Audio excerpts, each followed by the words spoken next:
I once saw my ISI file. Wow. And they said you're the pro-India scholar. It was incredible. Because I went to Pakistan for the first time, and they had me down as the pro-India scholar. Thank you, Professor Cohen, for joining us for this special episode of Authors and, or rather, Writers and Politics. We are back, and we're very sort of delighted and honored that we could get someone as Stephen Cohen with us. As all of you must be aware about his scholarly work on Pakistan and India-Pakistan relationship, and anybody who has studied Pakistan would know his famous book, The Idea of Pakistan. He is back in Delhi with a new book, Shooting for a Century, Finding Answer to India-Pakistan Conundrum. To begin with, Professor Cohen, yesterday Prime Minister Nawaz Sharif gave an interview to Telegraph in which he very categorically mentions that the progress of Pakistan cannot happen if Pakistan continues to be obsessed with India in terms of the arms race as well as other issues. How do you read into it, especially keeping in mind that your book actually predicts that this conflict is going to complete 100 years? Well, the prediction is qualified. In the book I say I'm a qualified pessimist. And my hope is in the other direction completely. I hope that India-Pakistan normalizes tomorrow. But I think Nawaz is correct, and I've been writing this for a number of years, that in fact Pakistan cannot move forward as a country without normal borders with its neighbors, especially India. The obsession with India has been a feature of Pakistan. Now they're coming out of that. That's changing. Not completely, but it is changing. On the other hand, there are many Pakistanis who would like to break up the normalization process. I don't call it a peace process. And conversely, there are many in India, of course, and that's what the book is about also, who do not want to see normalization with Pakistan. They see Pakistan as a failed state or collapsing state, and they don't want to be associated with Pakistan. And I can understand why, but I think in the long run, India has to have good relations with all of its neighbors. And the most formidable competitor is not Pakistan, but China. But India cannot ignore Pakistan. It's a country with enough nuclear weapons to destroy India as a modern state. So you did mention about there being, let's say, sections in both the countries who do not want normalization. And very interestingly, in a chapter in the book, which is it's called India, you speak about the policy of inaction, where Indians, especially I think you quote Narasimha Rao when he was the Prime Minister, who let things be and on their own. So, and last week also in our magazine, we had Pakistani scholar Aisha Siddiqa write about how India is no wannabe US. I mean, it wants to be the South Asian superpower, but it should not behave. And we did see in the last few weeks this ongoing conflict on the border. Every other day, our parliament passes a resolution against Pakistan. The Pakistan parliament does the same. So, is India in some way? I mean, two questions actually, two parts of it. One, this whole policy of inaction, India just lets it be and let things evolve. And the other thing about this wannabe superpower, is there a challenge? I mean, you do mention in your book that there is Pakistan does, sort of pose the challenge to India from becoming the true inheritor of the Mughals and then the Britishers as a superpower in the region. I think the default action of any country is to do nothing. And that, to that degree, it describes India. But India has made many proposals for normalization with Pakistan. And of course, the Pakistanis have rejected most of them. And of course, the Pakistanis have proposals to India, and the Indians have rejected most of those. So I think the problem is that normalization is desired in principle by both sides, except for, I think, a minority in each side. But normalization on conditions. It's easy to find reasons why the other side has not met your conditions. If you go into negotiations with this approach, you'll never reach an agreement as long as you have conditional. There's conditions in order to talk, there's conditions to do this, do that. I think that there are areas where they have common interests and they should act in those areas. And one of them, I think, has been Afghanistan. While they've used it as a place of rivalry because they both share the British legacy about Afghanistan, there's also an opportunity to cooperate. And I disagree with the Indian view that the operative theory is Kautilya's mandala. The enemy of my enemy is my friend. In the modern world, you can't have enemies, in a sense. Even when the enemy can destroy you overnight with a nuclear strike, that's a meaningless kind of theory. So I think there's opportunities for India and Pakistan to cooperate in Afghanistan. And my criticism of American policy has been we've never seen it that way. We've always seen this again as a zero-sum competition between the two countries in Afghanistan. You also spoke about, in fact, I think it was at the launch of your book Yeah. at Brooklyn. You spoke about the U.S. policy of dehyphenating Yeah. India-U.S. and you said there is a need to rehyphenate them. Could you elaborate? Why did you mention that? I never thought the policy of dehyphenation was a good theory for statecraft, because you can't dehyphenate relations with two countries who see each other as their worst enemy. Now that you have to deal with the fact that they themselves are engaged with each other. You can't ignore that. And we tried to ignore it, and I think it blew up in our face. We did play a role, actually several administrations played a role in helping them resolve crises. I think perhaps we should go beyond that and help them assist the process of normalization. But we should not do it.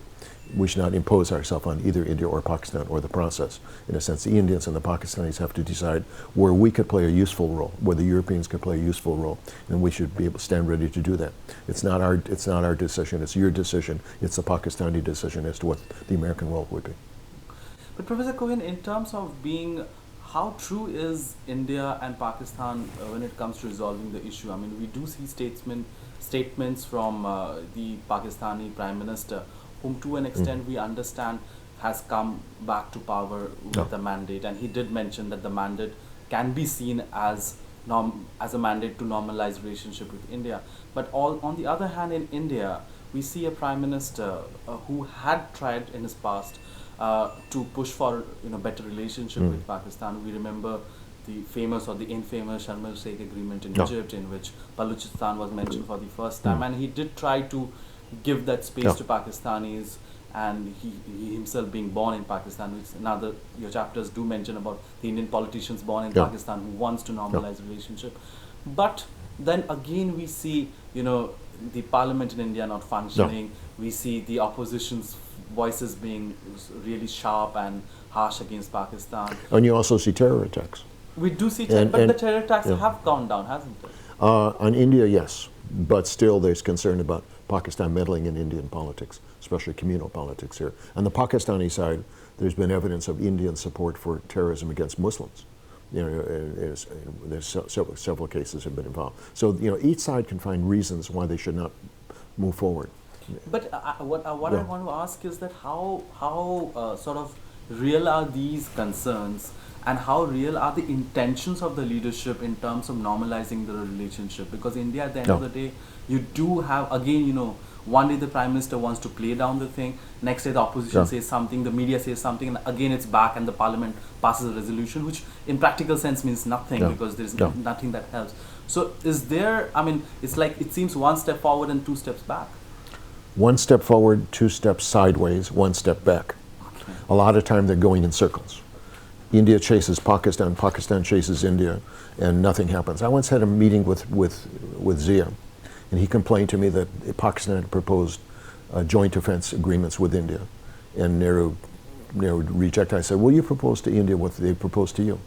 And he did, and then the Indians rejected. In a sense, each side finds a clever way to reject the proposals of the other side. I think the two foreign ministries in each country are brilliant at doing that, whereas the armies have more hostile intent. But I agree that political intention is not enough. I think the book argues, and I think this has to be understood, there are two ways to achieve normalization.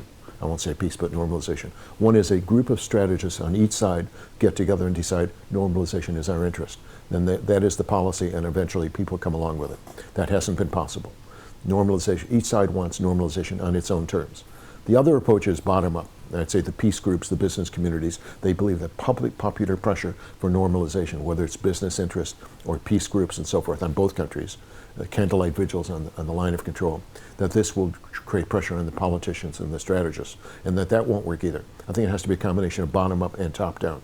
That has worked elsewhere, but you're never going to get 5 or 6 people in each country deciding to have normalization without public pressure, and public pressure alone won't make a difference.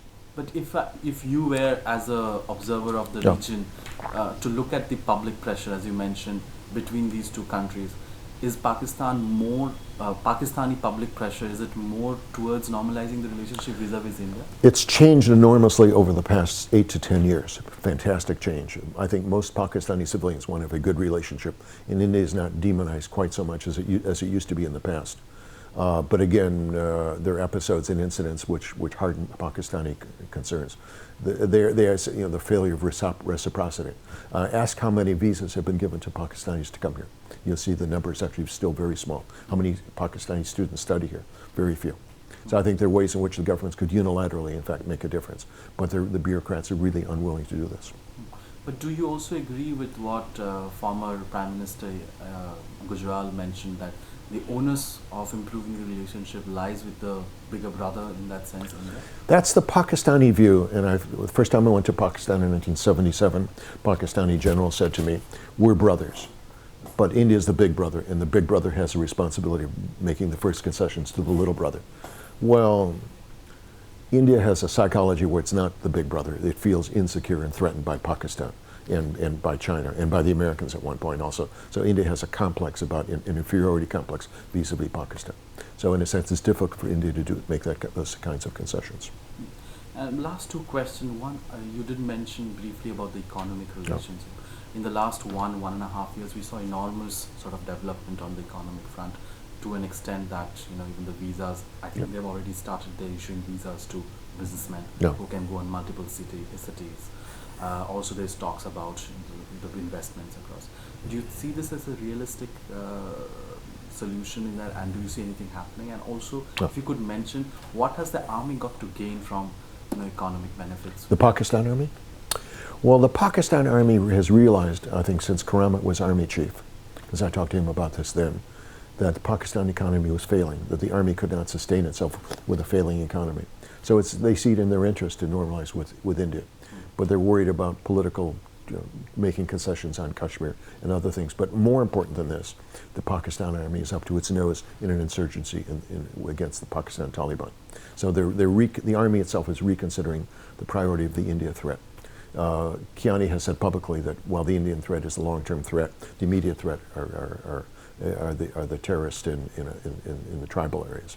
And that's where the Army's lost a lot of casualties, more so than any war the Indians have fought with their insurgents. So I think that there's rethinking both among civilians, I think that's happened, and also among the military there. So I think it's in India's interest to follow this and try to take steps which will encourage us rethinking and redevelopment. So Pakistan sees itself as a normal South Asian state, not simply as the enemy of India. Last question, if the positive attitude from both these sides continue, realistically, when do you see a normalization between both these neighbors happening? I wish I could give you a date and a time, but I'm pessimistic that this is going to happen. As I said, a senior Indian official said, "I hope you're wrong," and I agree, I hope I'm wrong also. But unless something happens, unless there's some reconsideration on both sides, I think there's good economic and political and strategic reasons to rethink this. I don't see normalization taking place. On the other hand, I don't see a major war between the two. And ironically, nuclear weapons make that inconceivable. Both countries have enough nuclear weapons now to destroy the other country. And if there's a war, nobody's going to be able to tell when that war is going to end. Indians and Pakistanis were the first to think of this, but now the Indians do it also, of having a war underneath the nuclear threshold. But nobody knows when that threshold is on the other side. It's impossible to determine precisely. So that's why this debate that's going on now, the limited war between India and Pakistan, is an imaginary debate. We used to do this with the Soviets. But in fact, when it comes down to the crunch, no politician can be assured by a military officer that the war will be kept limited. That's why Nawaz, I think, learned his lesson at Kargil. He was talked into Kargil by the military, by Musharraf, and he discovered that, in fact, this was a political time bomb. It just blew up in his face. And he didn't trust the military after that. Now he pays more attention to what they say. And I think he's trying to strengthen his team to deal with these issues, which is important for civil-military relations in Pakistan. If I may have one more question. Sure. You did mention about, there's not going to be any conventional wars, of course. Then we did see some large-scale conventional wars, but we did see attacks on Mumbai, sort of small, and now even that seems to have gone down. You mentioned about Pakistan's role in the communal tensions across the country. Do you see, because in UP, for example, we have seen a huge increase of communal tension in the last 1 year, small sparks here and there, and in fact, I think today or tomorrow, VHP is going to take out some rally yatra actually. Yeah. And so there is expected to be a polarization. So do you see any external hand in such communal conflicts? It's easy to blame an external hand for a lot of things. India used to blame the Americans for all of these things, but I don't know the evidence myself. You'd have to talk to Indian intelligence people to get a better picture of this. And of course, it's in the interest to exaggerate this or underplay it. But I know that many Pakistanis believe that India is a country ripe for revolution. I don't agree with that. I think that Indian Muslims are content to be Indian Muslims. They have a better deal here than they would in Pakistan, or I think in another separate state. So I think by and large, that's in larger terms that's an exaggerated concern. But it clearly on day-to-day issues, I think the Indian Muslims are integrated into Indian politics very, very well. Thanks a lot for talking to us. Good to talk to you.